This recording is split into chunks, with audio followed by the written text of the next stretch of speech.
ubundi abarokora ukuntu batikura bavuga ngo dusenge. Nuko ubundi batikura, nuko abarokora batikura. None vandi nukuri dusenge noneho. Ese bigenze byacitse. Bakavuga bakagenda badasenze. Suko duteye. Byakuvana Kibagabaga ukazanya Mirambo wagujisha amafaranga kuza kuvuga uburyo Senga yaguye. Imana iragahezagirwa ko ariyo dukorera ibyaha yarangiza ikicecekera. Kuko mwebwe ntimufite n'agace ko kumbabarira. Ariko yo nindahemuka mu kutubabarira no kutweza.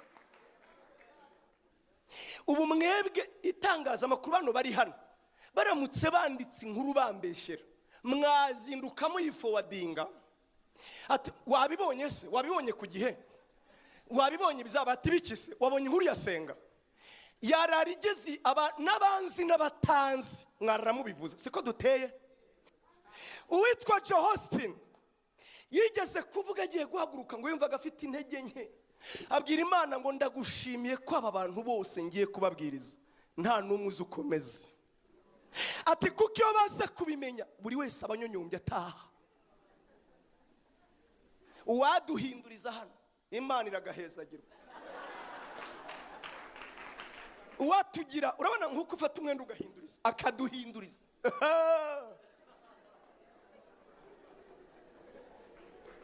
Ngo hari korari imwe Igisenyi ngo haje ikigo gikora ubushakashatsi, urumva ngo cyakora ubushakashatsi ku busugi. Pasiteri wari urimo ni muri ADPR aravuga ati Nyagasani, baravuga ngo umukobwa basanze ari isugi baramuha moto. Pasiteri aravuga ati ndagushimiye kutwibutse Mana. Moto abara amafaranga, ahamagara bene data korari ati moto zirabonetse.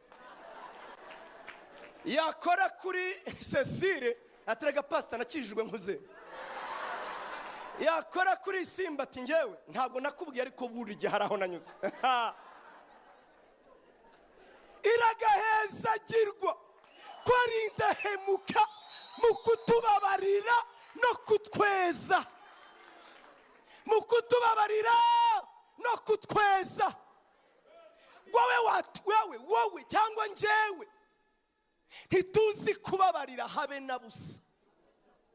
Twebwe kare hari umugore waduhaye ubuhamya ku rusengero, ubwo yatwibwire ngo asaga nubaye umusazi kubera kutababarira.